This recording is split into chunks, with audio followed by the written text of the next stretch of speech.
नमस्कार, मैं हूं पंकज शर्मा और आप देख रहे हैं live India. Delhi police Delhi में क्राइम कम करने के चाहे जितने मर्जी दावे कर ले, लेकिन इस जाते हुए साल की कोरी सच्चाई ये है कि दिल्ली में क्राइम कम होने की बजाय लगातार बढ़े और इस बात की तस्दीक खुद दिल्ली पुलिस का रिकॉर्ड करता है। 16 दिसंबर 2012 को निर्भया के साथ हुई दरिंदगी की वारदात के बाद पूरा देश गुस्से में था और बदले साल के साथ आवाम का गुस्सा भी बढ़ता चला गया।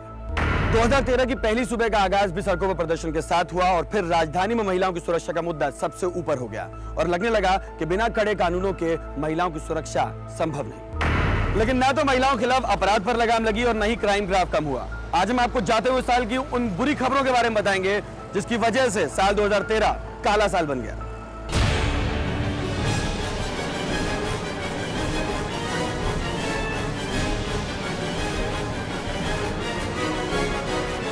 साल 2013 में 16 दिसंबर के बाद मानसिकता बदलने की बात कही गई, लेकिन 2013 में धर्मगुरु से लेकर पत्रकार और पूर्व जज फंसते नजर आए। कभी गुड़िया तो कभी पत्रकार, बस नाम बदलते गए, लेकिन यौन शोषण के मामले नहीं थमे। इस साल भी कुछ ऐसे ही मामले हुए जिसने झकझोर कर रख दिया। ये सवाल भी खड़ा कर दिया कि क्या बेशक पुलिस और सरकार चाहे कितने भी सुरक्षा को लेकर दावे कर लें, लेकिन इसकी जमीनी हकीकत कुछ और ही है। साल 2013 में साल की सबसे बड़ी सुपारी भी दी गई, जिसमें बीएसपी के नेता रह चुके अरबपति दीपक भारद्वाज को मौत के घाट उतारा गया। साल 2013 में बेंगलुरु में एक ऐसी वारदात भी हुई जिसकी खौफनाक तस्वीरें देखकर सबके रोंगटे खड़े हो गए। एटीएम के अंदर एक शख्स ने महिला पर हंसिया से कई वार किए, जिसकी तस्वीरें सीसीटीवी में कैद हो गई, जिसने सुरक्षा के तमाम दावों की पोल खोल दी। साल 2013 में फिक्सिंग का भूत भी दोबारा लौट आया, जिसने श्रीशांत समेत कई खिलाड़ियों को अपनी चपेट में ले लिया। और साथ ही पुलिस ने इस साल कुछ ऐसे आतंकियों को भी गिरफ्तार किया जो पूरे देश के लिए खतरा बने हुए थे। तो साल 2013 एक तरह से अपराध जगत से जुड़ी खबरों का साल रहा। लगभग हर हफ्ते कोई न कोई खबर समाज पर दाग बनकर सामने आती रही। कुछ खबरों ने पुलिस पर सवाल उठाए तो कुछ ने लोगों की मानसिकता पर, और फिर शुरू हुआ धरना प्रदर्शन का दौर जो लगभग पूरा साल चलता रहा। हालांकि इस मंथन से निकलकर कुछ कड़े कानून भी बने, लेकिन अपराधियों पर उनका असर होता दिखाई नहीं दिया। नए साल की शुरुआत बुरी खबर से हुई। देश भर में कई जगहों में नया साल तक नहीं मनाया गया, क्योंकि 13 दिनों तक जिंदगी से जंग लड़ने के बाद देश की बहादुर बेटी निर्भया ने सिंगापुर में दम तोड़ दिया। लोगों का गुस्सा राजपथ पर दिखाई दिया, जिसके बाद जस्टिस वर्मा की अगुवाई में एक कमेटी बनाई गई। लेकिन उसी दौरान 5 साल की मासूम गुड़िया को एक दरिंदे ने अपना शिकार बनाया और 16 दिसंबर के जख्मों को ताजा कर दिया। दिल्ली के गांधीनगर इलाके में 5 साल की बच्ची के साथ बलात्कार के बाद उसकी हत्या की कोशिश की गई। पीड़ित लड़की 15 अप्रैल से लापता थी। घर वालों ने गांधीनगर थाने में बच्ची की किडनैपिंग की रिपोर्ट भी लिखवाई थी। 17 तारीख को लापता बच्ची अपने ही बिल्डिंग के ग्राउंड फ्लोर के एक कमरे से मिली। बच्ची की हालत बहुत नाजुक थी। 5 साल की मासूम के साथ जो हैवानियत की गई, उसे सुन रोंगटे खड़े हो जाते हैं। मासूम बच्ची के साथ दुष्कर्म करने वाले दरिंदों की शिनाख्त उसी बिल्डिंग में नीचे रहने वाले मनोज और उसके दोस्त प्रदीप के तौर पर हुई। 16 दिसंबर की तरह लोग इस मासूम बच्ची को इंसाफ दिलाने के लिए सड़कों पर उतर आए। उधर बच्ची के पिता ने आरोप लगाया कि गांधीनगर पुलिस थाने में तैनात पुलिसकर्मियों ने उसे 2000 रुपए देकर मामले को दबाने की पेशकश की थी। पुलिस ने दोनों पुलिस वालों को सस्पेंड भी कर दिया। बाद में दिल्ली पुलिस ने आरोपी मनोज को बिहार के मुजफ्फरपुर और प्रदीप को लखीसराय से गिरफ्तार किया। इस घटना ने एक बार फिर महिलाओं और लड़कियों की सुरक्षा पर सवालिया निशान लगा दिया और साथ ही दिल्ली पुलिस को भी सवालों के कटघरे में खड़ा कर दिया, क्योंकि इस पूरे केस को रफा दफा करने के लिए एक पुलिस वाले ने परिवार को रुपए की पेशकश की, जिससे खाकी पर दाग और गहरे हो गए। साल जैसे जैसे आगे बढ़ा, धर्मगुरु आसाराम और नारायण साईं यौन शोषण के आरोपों में फंसते चले गए। दोनों बाप बेटों पर एक के बाद एक कई आरोप लगे, लेकिन इस घटना ने संत समाज को ये सोचने पर मजबूर कर दिया कि उनके अंदर किस तरीके के हैवान पनपने लगे हैं।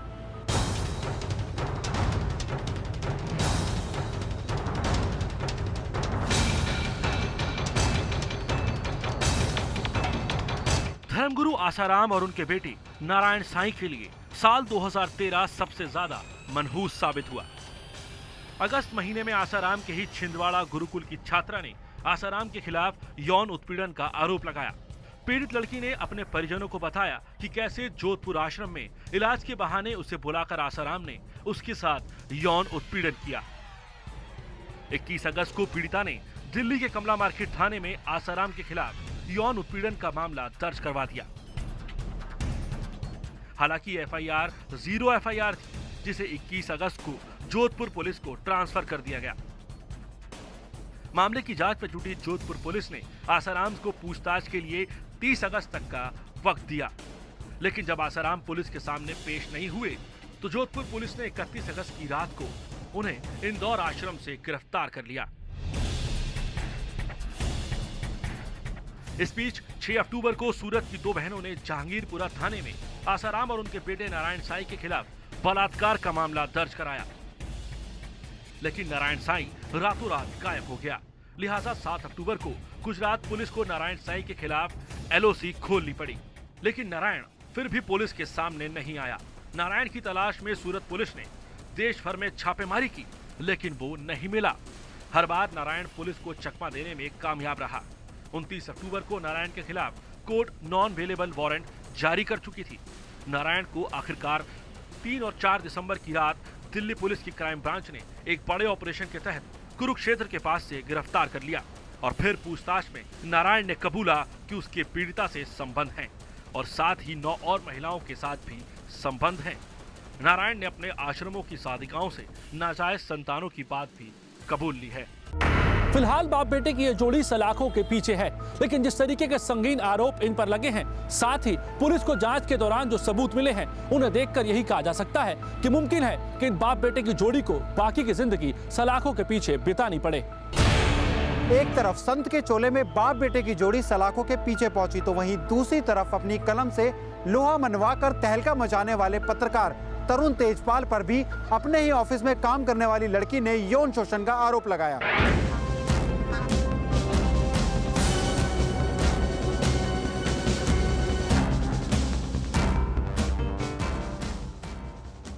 तरुण तेजपाल खोजी पत्रकारिता का एक ऐसा चेहरा था जिसने साल 2001 में बीजेपी के नेता बंगारू लक्ष्मण को खुफिया कैमरे में 1 लाख रुपए की रिश्वत लेते हुए कैद किया।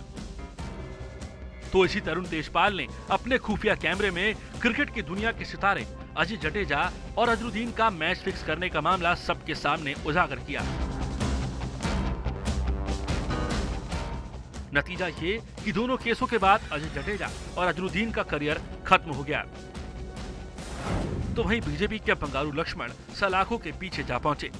लेकिन इस साल के नवंबर महीने में तरुण तेजपाल की तहलका मैगजीन में काम करने वाली एक महिला पत्रकार ने तरुण तेजपाल पर आरोप लगाया कि उसने गोवा के एक होटल की लिफ्ट में उसका यौन शोषण किया। तरुण तेजपाल ने मेल के जरिए महिला पत्रकार से माफी भी मांगी और खुद को 6 महीने के लिए तहलका से अलग कर लिया। लेकिन तरुण तेजपाल की ये मेल लीक हो गई और फिर मीडिया जगत से लेकर राजनीतिक खेमे में हलचल मच गई। ये मांग उठने लगी कि गोवा पुलिस को सुओ मोटो के तहत मामला दर्ज कर तरुण तेजपाल को गिरफ्तार करना चाहिए। गोवा पुलिस ने सुओ मोटो के तहत यौन शोषण का मामला दर्ज किया और फिर दिल्ली आकर तहलका के मैनेजिंग एडिटर से घंटों पूछताछ की। वही मामला सामने आने के बाद तरुण तेजपाल कोर्ट से अग्रिम जमानत लेने के लिए कोशिश करते रहे। उनकी ये कोशिश बेकार गई और आखिरकार उनको गोवा पुलिस के सामने पेश होना पड़ा। हालांकि तरुण तेजपाल ने पहले तो पीड़ित के मेल के जवाब में अपनी गलती मानी थी, लेकिन बाद में तरुण तेजपाल ने सारे आरोपों से पलटते हुए कहा कि उन्हें फंसाया जा रहा है। लेकिन सीसीटीवी कैमरे और पीड़िता के बयान तरुण तेजपाल को सलाखों के पीछे पहुंचाने के लिए काफी थे। कभी समाज के लिए न्याय की लड़ाई लड़ने वाले और भ्रष्ट सिस्टम के खिलाफ अपनी कलम से जंग लड़ने वाले तरुण तेजपाल फिलहाल अभी सलाखों के पीछे हैं और पुलिस इस पूरे मामले की इन्वेस्टिगेशन कर रही है और हर एंगल से इस केस की जांच कर रही है। तरुण तेजपाल पर लगे आरोप साल 2013 की सुर्खियों में छाए रहे। तभी सामने आया एक लॉ इंटर्न का चौंकाने वाला खुलासा जो उसने अपने ब्लॉग के जरिए किया। इस बार यौन शोषण के आरोप एक पूर्व जज पर लगे थे और आरोपों के मुहाने पर थे जस्टिस ए.के. गांगुली।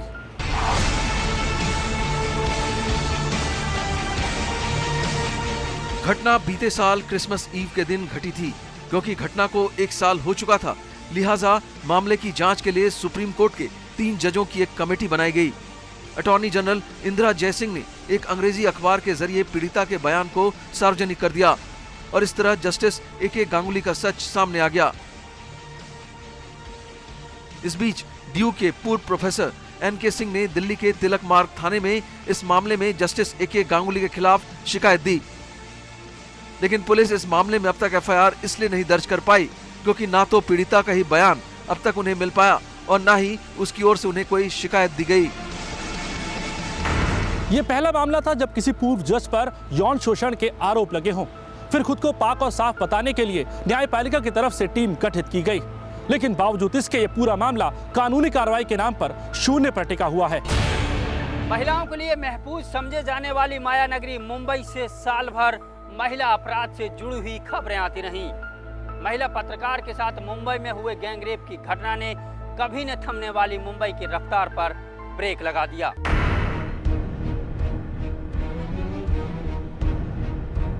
अपनी रफ्तार के लिए जाने जाने वाली मुंबई कुछ देर के लिए रुक गई। ऐसा लगा कि मुंबई भी दिल्ली की राह पर चल पड़ी है। 22 अगस्त की शाम को शक्ति मिल्स के बाहर रेलवे ट्रैक पर अपने सहयोगियों के साथ दफ्तर की तरफ से सौंपे गए काम के सिलसिले में गई फोटोग्राफर से फोटो की परमिशन दिलाने के नाम पर शक्ति मिल में 5 लोगों ने गैंगरेप किया। महिला ने यह वाकया ऑफिस को बताया, जिसके बाद उसे मुंबई के ही एक अस्पताल में आईसीयू में भर्ती कराया गया। इस घटना में 5 आरोपी फरार थे, जिन्हें पकड़ने के लिए पुलिस ने स्केच तैयार किया और पुलिस ने आरोपियों को पकड़ लिया, जिसमें एक आरोपी 18 साल से कम उम्र का था। पुलिस के मुताबिक उसके पास 5 आरोपियों के खिलाफ पुख्ता सबूत हैं। 5 में से एक आरोपी नाबालिग है, जिसका मामला जुवेनाइल कोर्ट में चल रहा है। इन आरोपियों से पूछताछ में चौंकाने वाले खुलासे सामने आए। इससे पहले भी उन लोगों ने कई लड़कियों का शक्ति मिल कंपाउंड में ही गैंगरेप किया था, जिसके बाद पता चला कि इसी साल महिला पत्रकार के साथ गैंगरेप से पहले 31 जुलाई को ही 19 साल की एक लड़की के साथ गैंगरेप हुआ। निर्भया केस के बाद मुंबई पुलिस ने महिलाओं की सुरक्षा के नाम पर कई दावे किए। कंप्लेंट बॉक्स से लेकर आइस नाम का सॉफ्टवेयर तक बनाया, लेकिन सब नाकाम साबित हुए। बढ़ते क्राइम के चलते मुंबई को आर्थिक राजधानी की जगह क्राइम कैपिटल का तमगा दिया जाने लगा। अपराध 2013 में फिलहाल वक्त है एक छोटे से ब्रेक का।